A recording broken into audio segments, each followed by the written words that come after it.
This episode of the Music Tech Teacher podcast is brought to you by Smart Music. Still the trusted way to connect teachers and students, the new Smart Music is in the cloud, so it works with the devices your students have today. Best of all, you can use it for free. Learn more at smartmusic.com. You're listening to the Music Tech Teacher podcast, episode number 14. Welcome to the Music Tech Teacher podcast. Music tech tips, lesson ideas, advice, news, and interviews, especially for music teachers. Brought to you by midnightmusic.com.au. Hello and welcome to another episode of the Music Tech Teacher podcast. I'm your host, Katie Wardrobe from midnightmusic.com.au, a place for music teachers to get the help they need with using technology in music education. I wanted to talk today about the way that technology has truly transformed my whole process of arranging and composing. I began arranging in the mid to late 80s when I was still in high school, and at the time I was singing in a lot of a cappella groups and choirs, so I was doing a lot of arranging for vocal groups essentially. Now those days were pre-internet, so I really didn't have the luxury of doing things like Googling the lyrics to a song, which we all take for granted these days. In that instance, I had to listen to the recording a lot of times and write the lyrics down bit by bit, and they had lots of mistakes and it was quite hard work, and just doing that little part of the arranging process took quite a long time. I also had to buy an entire album if I just wanted one particular song, because there was nothing like the iTunes store or Spotify or Pandora where you could pick and choose what you wanted to listen to, and that made it quite hard. It was a bit of a barrier to arranging music. I even once went shopping for a CD player that had responsive fast forward and rewind buttons, which would make my transcribing of music easier.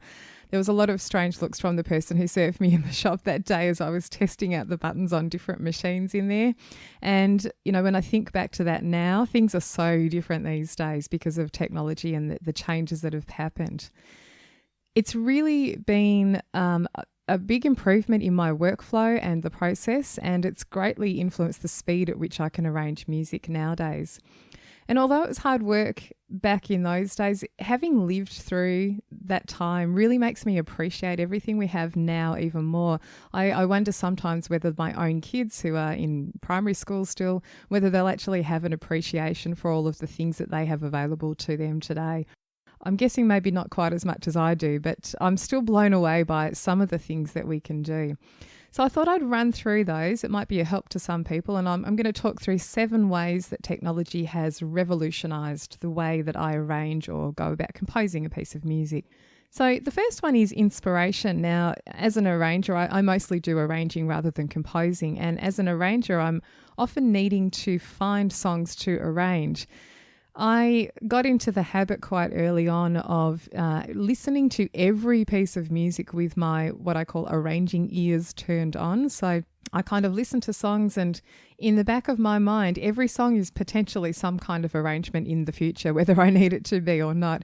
And I found that inspiration can come anytime and anywhere. So sometimes just listening to watching a movie and listening to the soundtrack might make you realise that there's some great song that's being used, and that might really suit, you know, the group that you're working with at that time.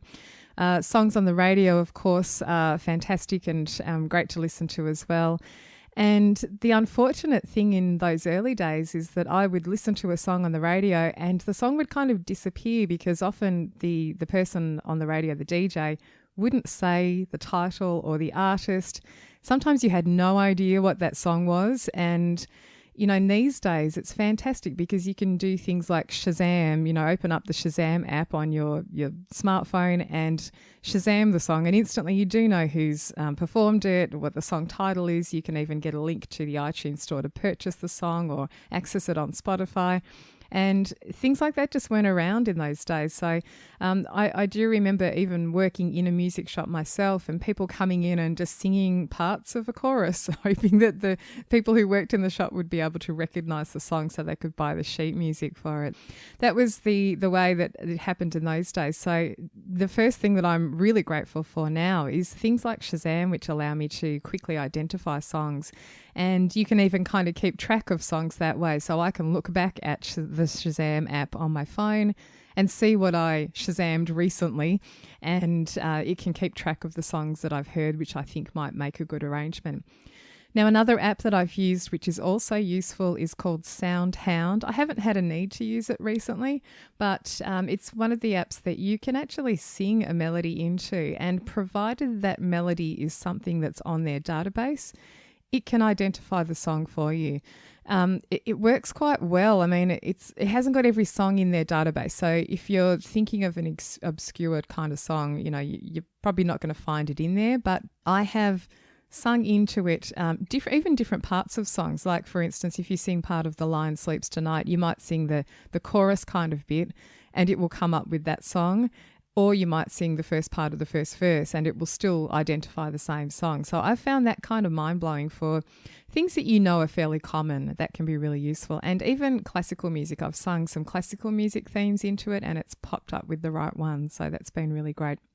Now, the fantastic thing, in addition to identifying songs, is just having music on demand anytime I need it, anywhere, basically. So I use Spotify a lot. I also use iTunes Music, but mostly Spotify.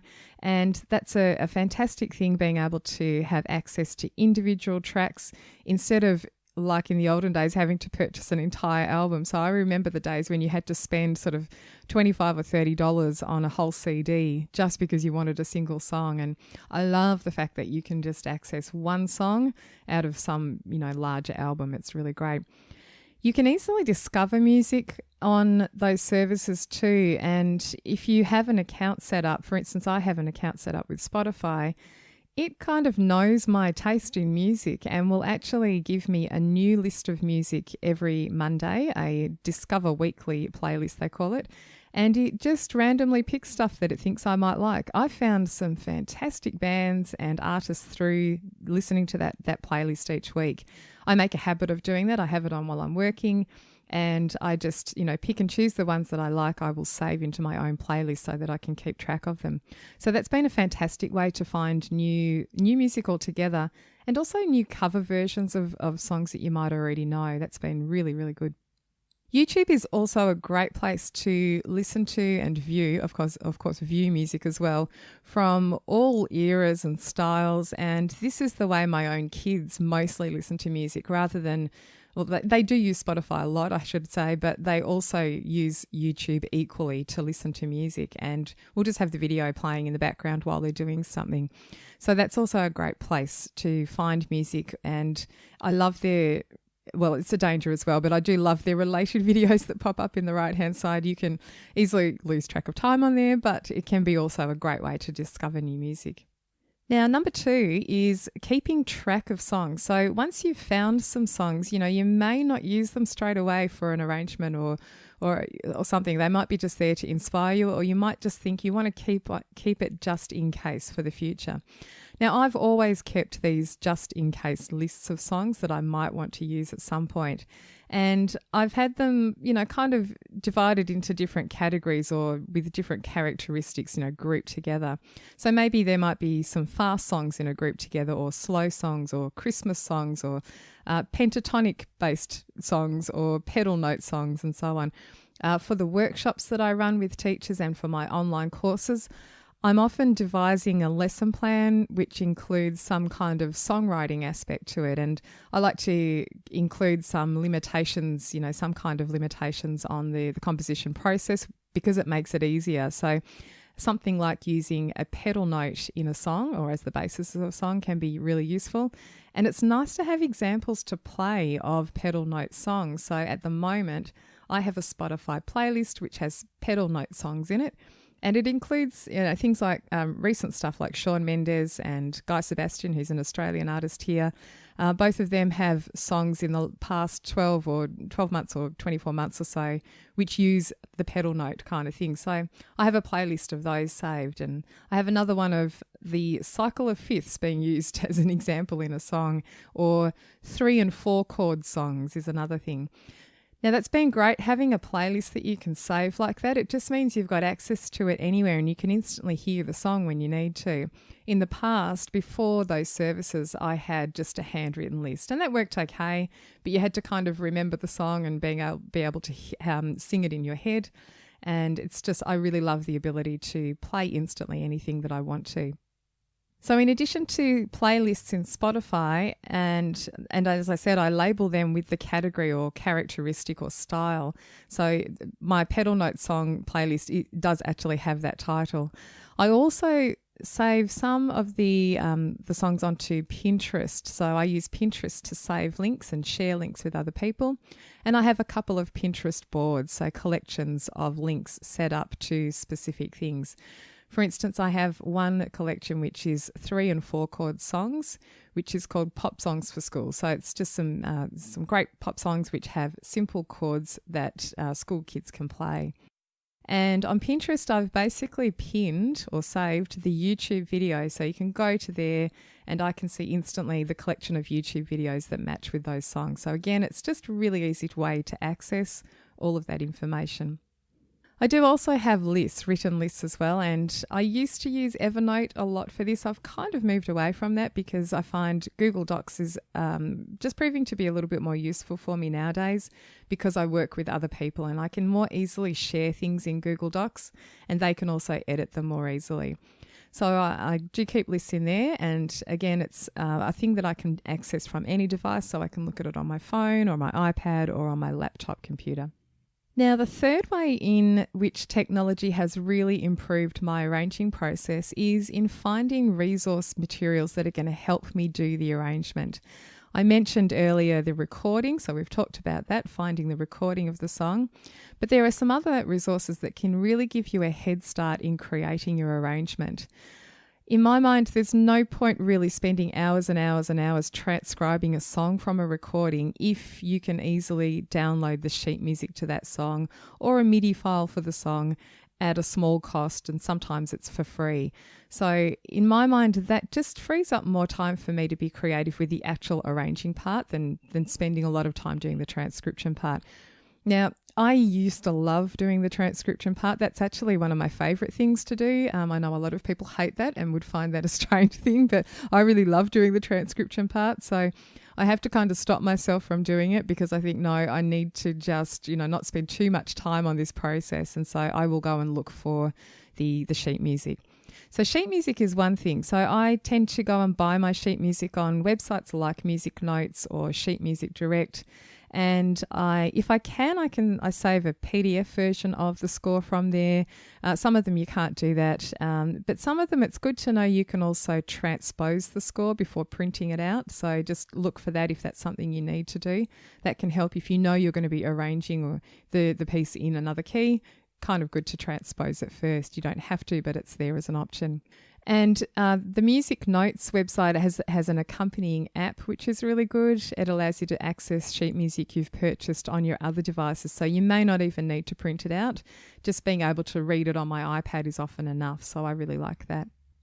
Now, I mentioned lyrics before. Again, something I'm eternally grateful for these days is the ability just to type in a song title and the word lyrics at the end and be able to find them all written out for me. Now, they're not always 100% accurate, but hey, it's a really great start. So I will but usually copy and paste them into a document so that I can reformat them and change them around in some sort of way. I have a bit of a process with using the lyrics as, I suppose, a little bit of a plan for my arrangement. So I will put the lyrics into a Google Doc, and I will often take out the repeated chorus written out in full each time and just write the word chorus because I don't necessarily need it written out each time. But I'll also often label sections, so I might label things like verse 1 and verse 2 or section A and section B, and I'll often add in some information like the number of bars in each section. That can be really useful when down the track you get to the point of doing something like setting up a notation file in your notation software. Sometimes it can be really useful knowing the whole structure of a song ahead of time, and it can make setting up a score quite easy. So looking for lyrics, that's usually the first thing I do actually. Then I go ahead and find sheet music. Now, one other thing that I find can be useful, I don't always use it, but sometimes I download a MIDI file for the song. Now, if you're not quite sure what a MIDI file is, it's a file that's been created by a musician who has sat down at a MIDI keyboard and recorded all the separate parts of a song into a software program like GarageBand or Mixcraft or Logic or Pro Tools. Basically, the person has created the file by playing a keyboard. Now, that's really good to keep in mind. And the reason I mention this is that one example is if you look at a drum part, which is part of a MIDI file, you might find that the drum part, which is on a single stave, would be almost impossible to play by a drummer because there are way too many parts for 2 arms and 2 legs to play. And that's because someone has sat there at a keyboard and actually played it in with their 10 fingers instead. So a MIDI file is designed to be heard, and it's not really designed for notation, as in to be seen.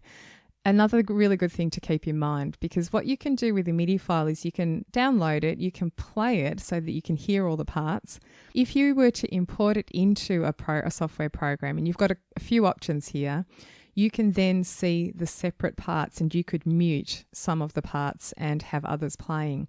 So if you were to bring a MIDI file into something like GarageBand as an example, you would see separate tracks which were all in the program there, and you could mute, say, the vocal part. You could just have the keyboard part playing and the drum part, or you could mute the bass line, or you could mute the keyboard part. You can mute and solo any of the parts that you want. Now that can really help you when you're arranging. So if you don't have the time to transcribe from a professional recording of the piece of music, you might be able to get the MIDI file and actually isolate the different parts. I have found this useful in a number of ways. One of the ways that I have used MIDI files, and I'm going to warn you that this is not a perfect process, but you can actually put a MIDI file into a software notation program like Sibelius or Finale or Noteflight or MuseScore. And if you want information about notation software programs, I actually just did an episode on those. So if you want to know about the sorts of notation software that's available to you and which one you might choose if you're looking for one, you can go back and listen to episode 13 of this podcast. But what you can do with the MIDI file is bring a MIDI file into the notation software, and it can be a way of getting the notes into that software quickly without having to manually enter everything yourself. It's not all smooth sailing. If you've tried this, I know you will understand what I'm talking about. It can look really, really messy on the screen when you open up the MIDI file. And sometimes, in all honesty, it's not worth the hassle. So the amount of fixing up you might need to do in your notation software may negate any speediness that you might gain from importing the MIDI file in the first place. So you really do have to weigh it up. However, I have worked out quite a number of techniques over time that have made this transfer of MIDI data into the notation program a much, much better experience than what I was doing originally. And when it works well, it can really save you hours of time of note input. So if you're interested in knowing more about that process, I cover it in a course that I have, which is designed for Sibelius, but the general principles would work, I think, for other notation programs as well. And that's inside my Midnight Music community, which is an online learning space for music teachers wanting to know more about technology. So some tips in there, and it can be really useful and time saving in the long run if you do know a few tricks, how to get the MIDI file to look good in the first place. One of the biggest tips that I can offer is that when you import the MIDI file into your notation software, you often get to choose some settings. And playing with those settings and importing it multiple times to see the result is one of the biggest tips that I can offer. And that can really save a lot of time and clean up the MIDI file quite a lot. And the main setting that you're looking for is the one that determines what the smallest note value is. That's essentially what it is. And so if you say that the smallest note value needs to be a quaver, when the MIDI file gets brought into your notation software, it will move everything to the nearest quaver, even if it was played as something differently in the MIDI file. Ironically, when you play back the file, you might hear it still with semiquavers in it, but on the screen it will look like it's got quavers. Now, that all sounds kind of confusing, but when you bring the MIDI file in, and if you try it in a number of different ways with different settings, you'll see that some of them look better for some parts, and that's been, a great thing to experiment with. Now, to find MIDI files, it's a little bit like looking for lyrics. You basically search for song title and put the word MIDI at the end, or MIDI file, and you'll come across a number of websites that have different versions of the same song. It's really good to listen to a few different MIDI files because different people have actually programmed those, and some are more accurate than others, some are better played than others. Some just sound really awful, so I would ignore those. And my other tip is to look really carefully on those sites for the correct download button for the MIDI file. A lot of those sites generally make their money from advertising, and they have these links which are labelled with the word download, kind of close to where the MIDI download button is. And they're often ads instead of the actual download button. Nothing, it's not the end of the world if you click on an advert instead of the MIDI file download button. And you can usually tell because in the top, maybe right-hand corner, it will say ad on very small writing, but it will say ad. So just have a look around, look carefully on the screen, and just make sure you're actually downloading the MIDI file itself. When you check your downloads folder, the file that you've downloaded should end with the file extension .mid at the end. So that's the correct one. If you've done that and you can see that there, you've done it right. After the break, we're going to talk about some playback tips, tips for playing back songs while you're arranging and sharing your songs, distributing your songs to other people in your group, and even tips for rehearsing the arrangement using technology. This episode of the Music Tech Teacher podcast is brought to you by Smart Music. Smart Music is the music learning platform that allows teachers to connect with students as they practice. It makes it easy to create individualised assignments, hear student recordings, and provides specific guidance. Smart Music also empowers students by providing them with immediate feedback, both in terms of rhythm and pitch. This feedback transforms practice from passive repetition to active learning. The new Smart Music brings these resources into the cloud, so they work with Chromebooks, iPads, and other devices your students use today. Best of all, you can use it for free with limited repertoire, or access the full Smart Music library with an affordable pricing model that can be customised to fit any sized program. Learn more at smartmusic.com. So the fourth way that technology has really helped my arranging process is playing back of the audio file of the song. It's really super helpful if you can find a way to play back your song which allows you to start and stop it very quickly, allows you to transpose the song, one which allows you to slow down or speed it up, and even to set up a repeated loop, so setting up a small section of a song that can play over and over and over again. Now, the reason for this is that often when you're arranging, you kind of are transcribing at the same time, and you might need to hear a section over and over again. And to be able to do things like start and stop quickly, that can really speed up that process, and it saves you doing that thing which I talked about earlier, which is going shopping for something like a CD player which has responsive start and stop buttons. Now, when music moved into a more digital format and, people started using iTunes, I was just using the iTunes window to play back my music. It really wasn't that great or very useful. And I moved on to finding something else, another couple of solutions. Now, one of the ones that I used early on is software called Transcribe, and it's a paid desktop app. Really good. You can do all of those things that I mentioned. You can actually label sections of the song. You can set up a small loop section. You can transpose at the click of a button. You can start and stop really easily. You can speed up and slow down the music as well, and really useful. And it really did speed up my time in arranging. I also used at times Audacity. As actually before I discovered Transcribe, but Audacity, which is free audio editing software, you can use, in much the same way. And as I said, it's free. So if you're looking for, a low cost or free solution, that might be the one that you go for. You can import a file into Audacity. You can see the waveform. It's really easy to pinpoint where you want to play back from. You can just click on the waveform and it will play back from that point.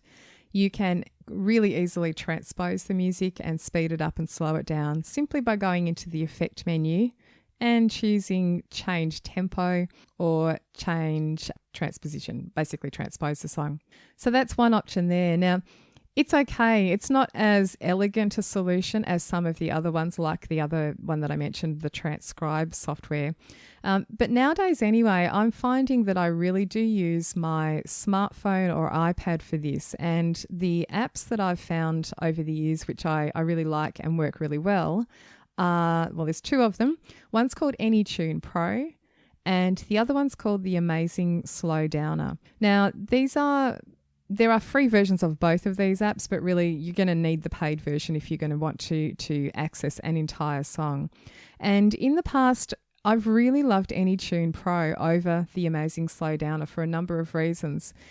And really, I do still prefer the interface of that one. The way it looks on the screen is, much easier. You can see the whole waveform of the song. So it's really easy to kind of visualize where you are in the song, and you can really quickly pinpoint the place you want to play back from.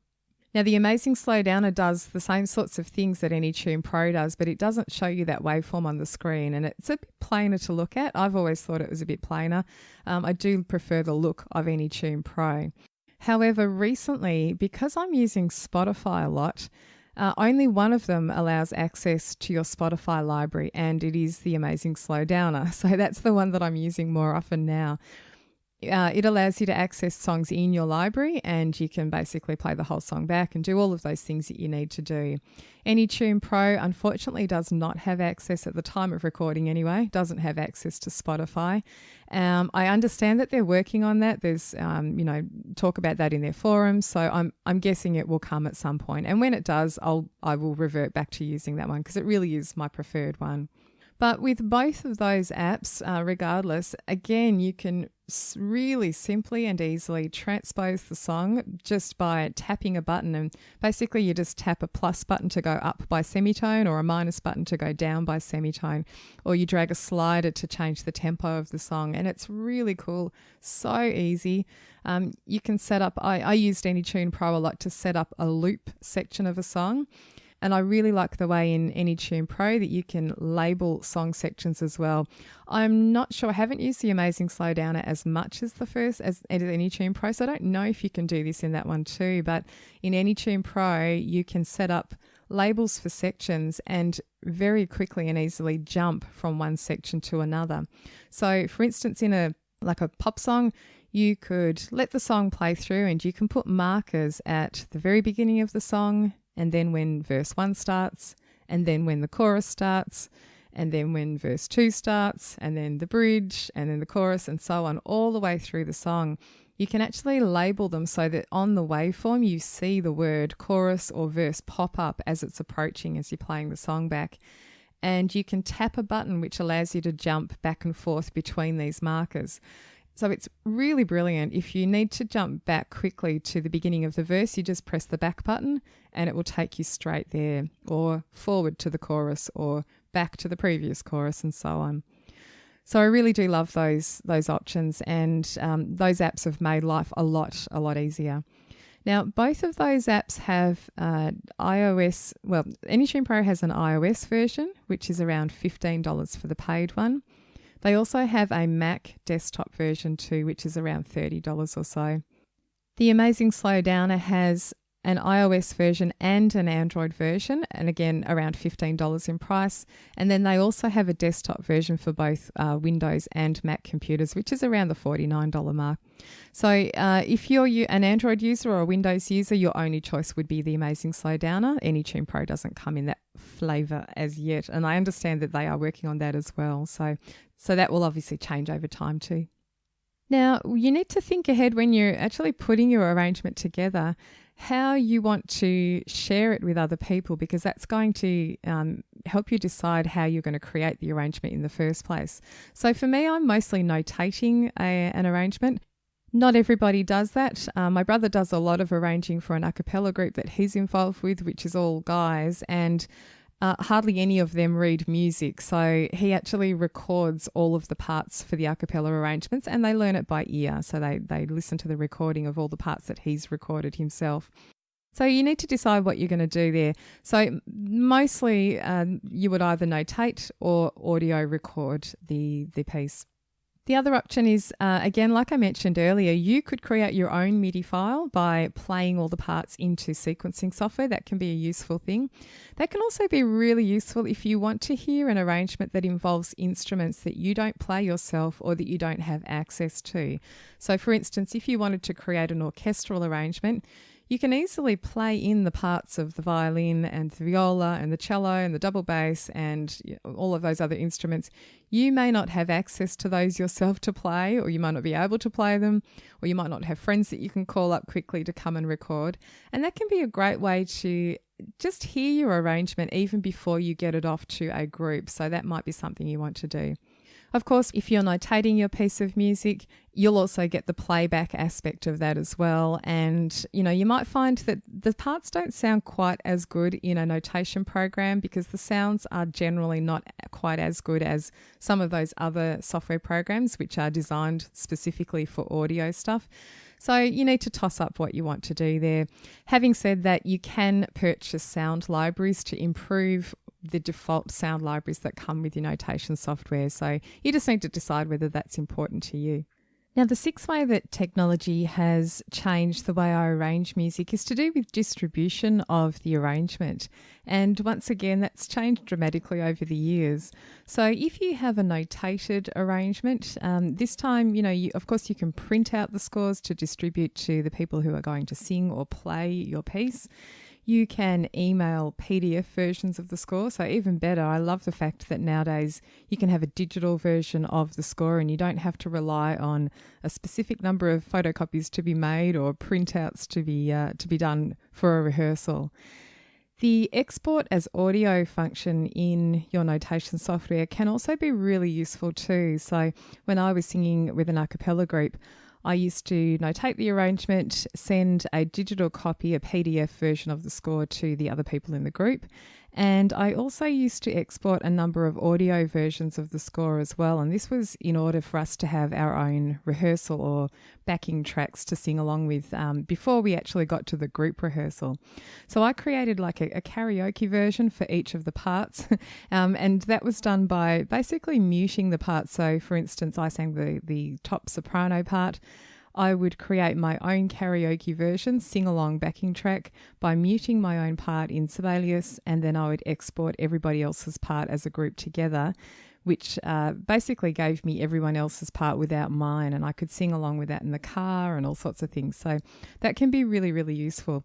You can also do the reverse of that as well. So if your tenor, for instance, wants to just hear the tenor part on its own, you can mute everybody else's part or solo the tenor part and just export that on its own. Also good if you've got an accompanied piece. So, of course, mine were a cappella, but if you are working with an accompanied piece, you could mute all the vocal parts and just export the accompaniment on its own instead.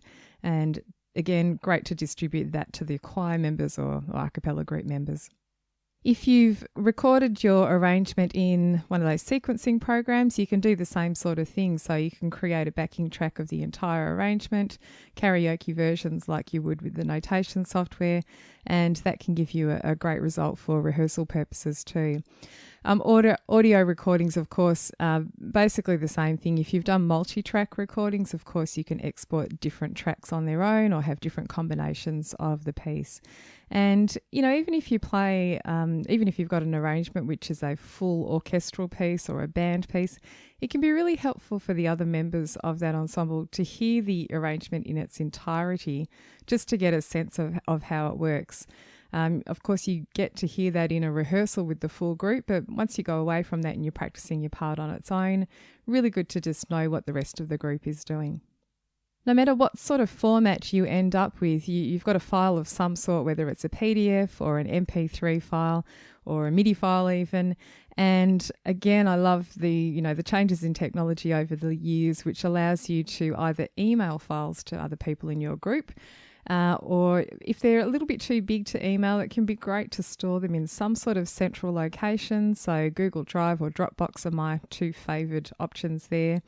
Or even upload to a website where group members can go to the web page and download the files from there. Again, it's just really easy and useful. I've used Dropbox in the past and set up a shared folder in Dropbox, which becomes essentially like a portal. And anytime I finished an arrangement for my group, I would just stick it in the Dropbox folder and let everyone know that there was something in there. And that was the PDF arrangement plus the audio files that I had created too. And they could just go to the Dropbox folder and see the files in there. So it was fantastic. And finally, number 7 is to do with the way we rehearse now and actually read scores. So I've mentioned in a previous episode that using something like FourScore app on your iPad or Mobile Sheets is an Android type equivalent. That can be a great way to read a digital version on your tablet of a score rather than having to have a printed out copy. And there's a lot of other benefits, not just the saving of trees by not having to print parts all the time, but you can really quickly and easily turn pages in those apps. So I find it's much quicker turning pages in an app like that than it is actually physically turning a piece of paper over in my hands. You can annotate the score as well in that digital format. It's fantastic. You can add your own markings onto the score. They even have what they call stamps, where you can add, if the arranger has forgotten to put dynamics in, for instance, you can add a piano or forte sign. And one of my favourite features of these apps is the ability to add links between pages. So it really helps you manage the page turns very well. And you can basically put a link, say, at the end of a first time ending. You can put a link from there back to the first page if that's where you've got to go back to. You can put a link from one to the other so that when you reach the end of the first time ending bar, you can just tap and it will take you straight back to where you've got to go without you having to flick through pages and work out where that repeat sign is, as we've all had experience with in rehearsals before. Great in that coda situation as well. So, you can put a link in where you've got to go to the coda and you can just tap on the score and it will take you instantly to that point. So I really love that. The other thing I love about those apps, FourScore is the one that I've used in the past, and the ability to add the audio file into the score itself is really useful. So I would have the Sibelius score, PDF version in the app itself to read, but then I would add the audio score as well to that, the audio recording, I should say. And that just made it really handy. I'd have the backing track handy as I'm reading through the score. I can press play and sing along with my part there. Those apps also allow you to organise your music really well, so you can put your music into set lists and groups of songs, in the actual order you're going to perform them. So that can just help you when you're on stage too. So that's the 7 ways that technology has really transformed the way I arrange. A lot of those things have made the whole process a lot more enjoyable than it used to be, less time consuming, less frustrating. And, the technology doesn't always work perfectly at all times, but, it really has improved things. And I really do think there's many, many benefits to using all of those things. So if you're not using all of those things, give a couple of things a go and just see if it improves the way that you work and changes your workflow. The Music Tech Teacher podcast is hosted by me, Katie Wardrobe. You can find more information and links from today's episode at midnightmusic.com.au/14. Thanks for listening, and I'll see you next time.